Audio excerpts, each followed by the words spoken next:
have to scream so you can hear me. Hear me? Hear me.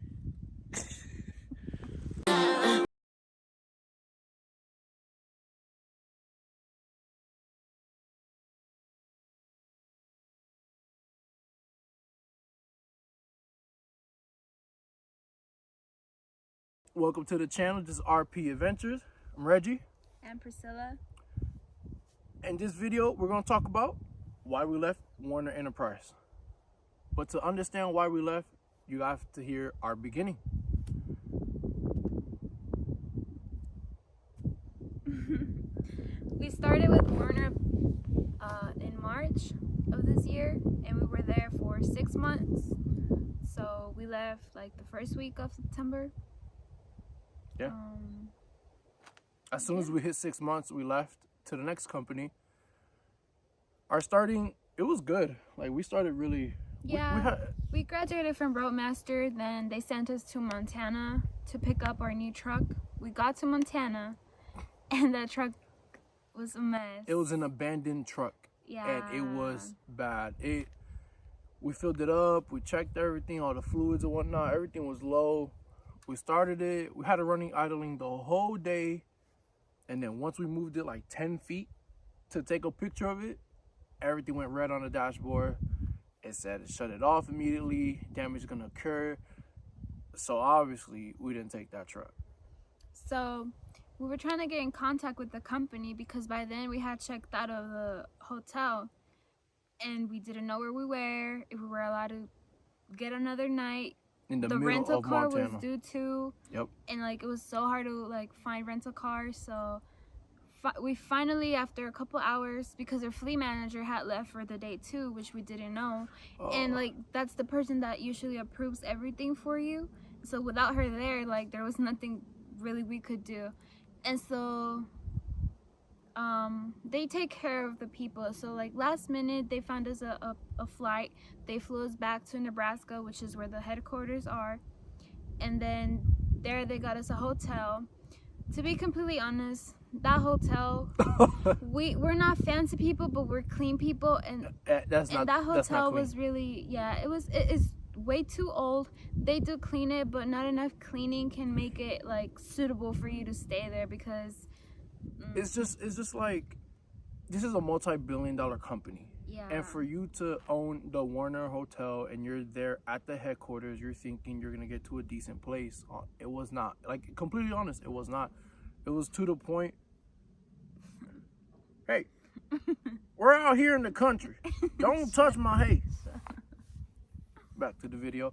As I was saying, it was just dirty, and so we packed up, what, at 3 a.m.? Yeah, and we told them, hey, we can't stay here. Like, I'm really sorry, you know, it's free, but no thank you. No thank you. We left. And they were nice enough that they took us to a different hotel, which was a lot better, and they paid for it too. Yeah. So then the next morning we came in to the terminal, and we told them, like, okay, we went to Montana. The truck didn't work, so we need a truck. And so they were able to get a 2022 Kentworth for us, and it was beautiful. It was a beautiful truck. Yeah. We'll put here. It was one of 4. I think it was 12. Because of 12? Yeah. There was 12 in the company, and we had, like, I think the 4th one or something. Yeah, we got lucky. We were blessed. They were really nice to we us. were told basically, like, we were the guinea pigs. Yeah. To test the truck out. Yeah. And we tested the truck out. I mean, through those 6 months that we had it, people were driving, and I'm like, why are they staring? Like, yeah. And it was because of the truck, and it took me a while to understand, to realize, that because we just started, and so we didn't even know these trucks were brand new. You know, like we didn't know they were just now on the road. But the truck had some problems. We were in the shop for a month and a half almost. Yeah. It was just issue after issue after issue, and so it was a new truck, but it had new problems. We did have the new digital dashboard and everything. It was great. Like, we loved the truck. It was our home. When we were there at the terminal, it was Werner's CL retirement party, and so we were lucky enough to like end up there that weekend when everything happened, and so we just got invited to it. Yeah. And we were able to meet him, his wife, a couple of his family members, which they're amazing, genuine people. Yeah, we met Derek Leathers as well. Yeah. We met like basically almost all of the executives in Warner. Yeah, they're really nice people. It was a lot of fun. It was a lot of fun. But went to Warner Park. Yeah. Like they have a baseball park just for them. It was a lot of fun. Yeah. And so, but then like it was time for us to go on the road, and Yep. once on the road, we were like not promised, but we were told we we were hired. told Yeah. We were told since Roadmaster We were gonna get hazmat pay. You're gonna get hazmat pay. You're gonna run. You're gonna get a guarantee pay of $1,300 on top of how many miles you run. You know, we're gonna have to only run X amount of miles to get this much money. We were told a lot of things. That didn't happen. And we felt lied to almost. Yeah. To be honest, we felt lied to the point. I mean, when we had our first fleet manager, the first thing she told us, you want to run 7,000 to 8,000 miles a week. That's crazy. No, that is crazy. We, even aside of being a husband and wife team, it's just for people in general, 7,000 to 8,000 miles, to me at least, our opinion, is not life. You're literally going to wake up, and each second you have of the day, you're going to give it to the load and go to sleep while the truck is moving, and you keep it moving. No matter if you don't feel good or not, to run that many miles, it's hard. It's tough. There's people that do it, and like, props to you, for them, but that's not for me. Yeah. It really isn't. And then we were getting paid 54 cents split, so 27 cents each for being a team. We have our hazmat tanker, all the endorsements, but we never got to run a hazmat load. We were told we were going to run a bunch of hazmat loads and get paid more for it. We never ran it. The $1,300 a week guarantee pay for the first 3 months, it's like a cap. You don't go higher than that. There was one time we went higher than that, but that's because like we turned in a bill of lading for a previous week. But it's just not worth it. To be completely honest, it's not for worth us. it. Yes, for us. For what we thought we were going to be able to do in trucking. Yeah. Then we just started seeing how like companies work, you know. We felt like a little hamster on a wheel. Like you couldn't stop. If you stop, you're like, why are you stopping? What's the issue, you know? Like there was one time like and we understand it's a company. Maybe that's their rules, but it's just not. We're people at the end of the day. We're not and machines, at the end of the we're day, not hamsters. It sucks even more when you have your fleet manager or someone else calling you, telling you you can't do this or that. You have can't to go do shower because you already took too long of a nap because you were tired. You were so tired. Like, how is that safe if you're driving on the road, you know? And these are all people that's never driven a truck. So they don't understand. And they don't understand. And that's the worst feeling ever when they're telling. So we lost half of our video because the phone got too hot and it stopped recording. Yep. We were talking for like 10 minutes and then surprise, it's not recording, but it's okay. So here we are. Part two. Hopefully we don't miss any point because we're not reading it off of anything. But yeah, so as we were saying, after being in the road for a little while, we realized that a lot of things, I don't know if I already mentioned it before, I'm so sorry if I repeat myself, but I believe everything happens for a reason. Maybe I really need to make a strong point about this, but once we were on the road, we realized that we weren't getting paid for a lot of things that they promised. Like you were saying, we have all of our endorsements. We have hazmat, tankers, triples, doubles. Yeah, and so maybe not all of them, but hazmat you do carry more. You know, it's more common. And we never got anything. And then for 6 months we never got a hazmat load. No, and when we were going to get one, we found out before we got it it was an extra money for it. And so it's like, well, it's not even worth that much. Just know Roadmaster will tell you, because they told us that they're like, let's say we were getting paid, 54 cents a mile, and so 27 after the split. They were telling us like you'll get an extra like 10 or 15 cents even, on top of that. So we believe, we're like, well, crunchy some numbers, hey, we'll just run hazmat loads. But then once you go into Warner, you ask for a hazmat load, you don't get it. And Yeah. then we literally asked like one of the higher supervisors, like, hey, how much is it? And so they literally told us they haven't paid hazmat pay in 18 years. Like, Yeah, a really long time. like it, they don't do it no and more. so I feel like, and this is another point, but it connects. So that company is so big that the communication is really bad. And so I feel like maybe if Roadmaster is connected or they work with Werner, Yeah, there should be a communication like, hey, this is what we pay for. like We stop paying for that. update your Don't- curriculum, basically. Yeah, you know? because then people go in with this high hope and then they realize that it's not like that, and it's just like, At the end of the day, it only hurts the company. yeah. I mean, because it's such a big company that they have all these roadmasters everywhere that, you know, they'll just pump out students left and right. The retention rate is super low because people just leave after 6 months to a year. You know, like, If that works for them, then continue doing that. You but know. But to I don't to stay know. with like better quality drivers, I feel like you should just be upfront and tell them like, this is how it is. Yeah. That's it. You know, you come or not. Yeah. Don't put up our hopes for no reason, you know, And to then- just come in and feel like we got lied to. Yeah.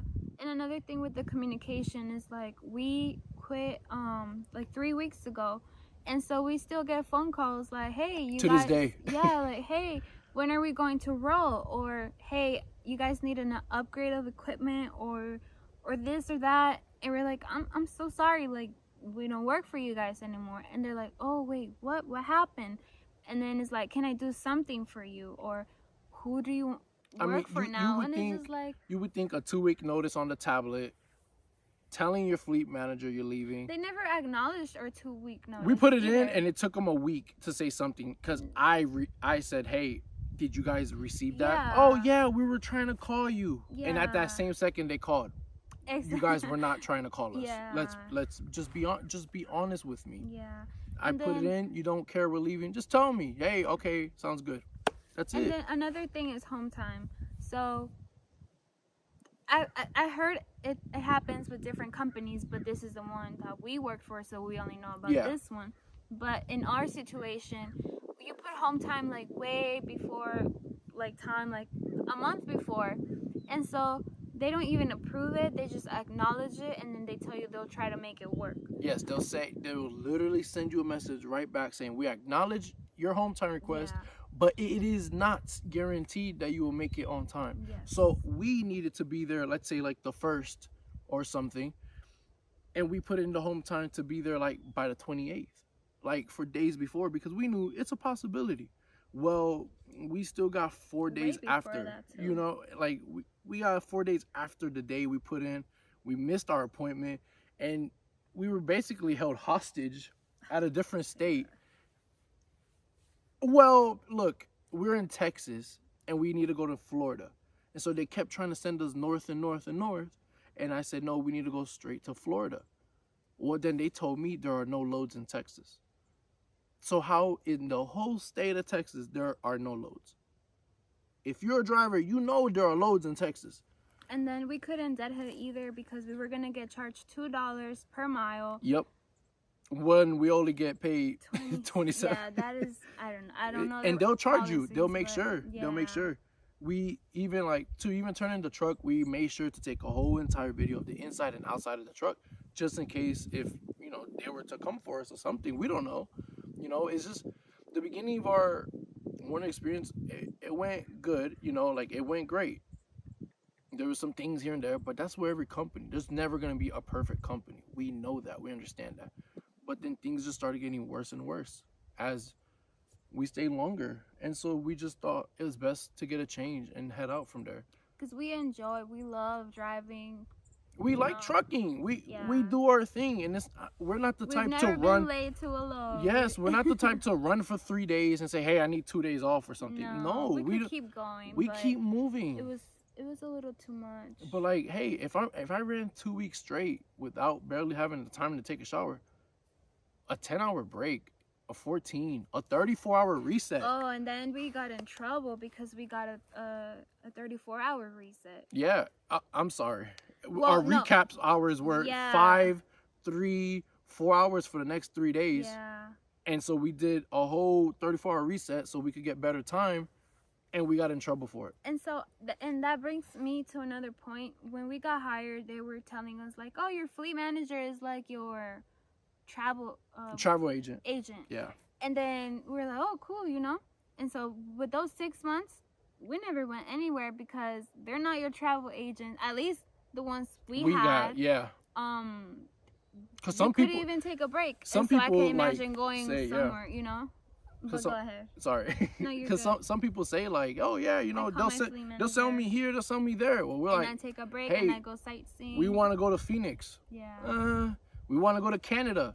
It just, these things don't happen, and so it's like, okay, so maybe it was just for us. Who knows? You know, but it is what it is. Yeah. That's our experience, you know. Yeah. And then, like, to be honest, I don't know if I said it when we were recording it, but out of everyone in our class at Roadmaster, only one person is there, and that person actually told him he was gonna leave, but then they gave him a raise.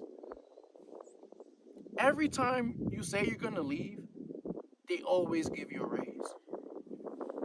So why even start off everyone in such a low pay? You know, I feel like we maybe even stayed a little bit longer if the pay was a little bit higher. I mean, 27 cents each. That's less than a solo driver. Yeah, you get more miles, but it's still less. And you run harder. I don't know. It's just, I feel like for the amount of work, we were pushing, you know, 6,000 miles a week, steady. And you'll barely touch 1,300 on your pay. And it sucked, you know? Like, it's more money. I mean, 1,300 each, you know? It's the most money we've ever made. But once you start learning the industry, learning about revenue and cents per mile, dollars a mile, how much these loads are actually being made for Werner, you start feeling bad almost, you know. You start wanting to look at other places and maybe think, yeah, you know, the grass is greener on the other side. And so they'll make sure to tell you that. When you go to leave, when I had a couple friends leaving, they'll tell you, oh, we had this person go through this, or oh, they go through that. Like it was said, man, there's always goods and bads to companies. But if you're ready to leave and get a change, go ahead and go. Don't let them talk you into staying longer and longer and longer. And your time is just going to keep running. And you're going to think, what if I would have left a while ago? And you found out. We're not saying for you to leave. No, this is our experience. Yeah. Our opinion with everything. All our videos is our experience and opinion. It's just how we felt. It's just input to the research you are hopefully doing before you sign up. Decide what sounds best for you, you know. You know, like, in my honest opinion, I wouldn't start with Werner, especially as a team. Solo driver, I say go for it. You have to stop. Yeah. You have to. If you can make it on time, manage your time, go for it. It's a starting company. It's a good starting company. We started with Werner, which, I mean, thank you that they gave us that opportunity. It's because we don't like to be separated. For those of you that know us, we've always been together since we met 5 years now. And Werner was one company of many that we found that we could train together but separate. So we would go. You could. So how they used to do it is that they would have 3 seats in the truck. They'll take out like the cabinets in the Freightliner, and then the whole thing is that having the 3rd seat has a seatbelt. And so because of what's going on in the world right now, they took that program away and they kind of like retwisted it a little bit, a little adjustment. So what they did is, like, we both in the morning went out with different trainers for 250 miles one way, did our switch, and it came back into the hotel. And we slept the night together, and then we just did it every day. Now the training with Werner, at least for us, we never got to back at all. You backed maybe what, like 3-4 times out of the whole 21 days. Yeah, but to be honest though, after being on the road for 7 months now, you get trained, but you really learned everything once you're on the road. Because maybe you trained with your trainer during summer, but now it's winter. No one trained for, you know. But what I was saying is, like, for our training especially, because people do over the road training. And so you have to back into a door, into a parking spot or something. We never got to back into anything. Basically. Like, that's the training we chose to do. and that's not a good fit, you know. And like we even said something about it, and nothing really changed, you know. Like we went out here, you know, for these 7 months, and we trained ourselves. I'm outside, she's outside, and we're just helping each other out, which is not an issue. But for someone else who doesn't have the other person with them, that's gonna be really tough. And I keep saying 21 days because you have 21 days. Once you hit 21, as much as you learned, as much as you didn't learn, you're out. You're in your own truck. That's it. That could be good or bad. You know, it just depends on the person. It was an experience. It was a good experience. We learned a lot. You know, it wasn't all bad. We had good times and whatnot, but it just wasn't for us. And that's it. You know, we're on to the next big thing for us that we'll talk about more in the next video, that if it continues to record, hopefully. And we're just on to the next big plan in our next step in our big adventure life. I don't know, it's our second time doing this. Yeah. Bear with us, we're getting better. Now, obviously, we're getting better. We're trying to learn more about YouTube and whatnot, so we're just gonna keep doing these videos, and we're gonna try to make it more consistent. Every week we're gonna try to push one out. We're gonna try to make it less boring and whatnot, more content. But this is just something we really wanted to put out there for people like us, yeah, who really wanted to know, like, how was it, yeah, you know? And this is our experience, but yes, we honestly know like a lot of people, other couples that left already too, yeah, you know? it's, and so even, I mean, solo drivers too. Look, I don't want to keep bashing on Werner. That's how they run their company. This is my experience for how they ran it. That's it. You choose if you want to join or not. It is what it is. To each their own. You know? So that's about it. Hopefully we got everything there. If not, we'll add on to it. Yep. But thank you so much for joining in, for listening, watching. If you liked it, give us a like. If you really liked it, subscribe to us. Give us a comment on what we can do better, what you want to see. You know, we plan on doing more things like on the road, more videos of what we see when we drive, you know, more times like this that we can stop, you know. This wasn't possible with Werner, just saying. We're on to the next thing. Until next time. Peace.